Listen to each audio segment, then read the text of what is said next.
Coach RC. Naguguluhan ng mga tao kung part pa rin ba siya ng Team Liquid Philippines. Doggy naman, nag-react sa pagre-resign ni Oheb sa TL. Ang lahat ng yan ating alamin at pag-usapan dito lang yan sa Just ML News. Pero bago yan, mag-subscribe muna kayo sa aming channel at i-click na rin ang notification bell para updated kayo sa mga latest MLBB news. Coach RC, part pa rin nga ba ng Team Liquid Philippines? Mukhang malinaw na ang direksyon para kay Coach RC na hindi na siya bahagi ng bagong coaching lineup ng Team Liquid Philippines. Para po yan sa MPL Philippines Season 17. Pagkatapos nga yan, i-announce ng TLPH ang kanilang official roster noong February 25, 2026. Kapansin-pansin na wala ang pangalan ni Coach RC.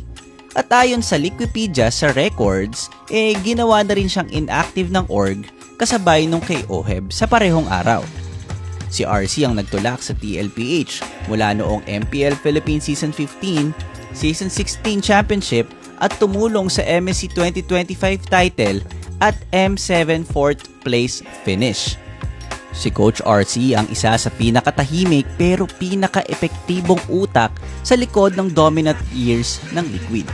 Pero matapos ang maagang M7 exit, lumakas ang rumors na baka lumipat siya sa alter ego sa MPL Indonesia pagkatapos niya mag-post ng jersey nito. Lalo na't may mga report na naghahanap ang AE ng bagong strategic leader. Wala pang official confirmation pero consistent ang mga ulat na ito sa esports circles. Sa ngayon, malinaw lang ang isang bagay. Coach RC is out of TLPH Season 17 coaching staff at nasa fans na kung paano nila babasahin ang susunod niyang galaw. Rest muna ba? O big move papuntang Indonesia? Doggy! Merong reaksyon sa pagre-reside ni Oheb sa Team Liquid Philippines. Nag-react nga si Doggy sa kanyang live stream patungkol sa usaping pag-alis o pagre-resign ni Oheb sa TLPH. Nangyari kay Oheb, nakita niyo nakita ko lang kaninang umaga, min. Nakita ko kaninang umaga yung statements. Maganda naman run nila, min. Bakit siya nag-resign? Ayun ang tanong. The biggest question of our life. Bakit siya nag-resign? Oheb Hawk na ba? Hindi ko alam, min. Kung Hawk na si Oheb, sinabi na sa akin ng owner of Kings yan. Kasi magpe-prep na sabi na, Dogs, gawa ka ng content. Papubad na si Oheb. Wala eh. Nilinaw ni Doggy kung papaano ito sa business side o kung titignan ang mga kontrata. Ayon sa official announcement ng Team Liquid Philippines nitong Feb 25, ang pinaka-latest at formal na estado ni Oheb ay inactive.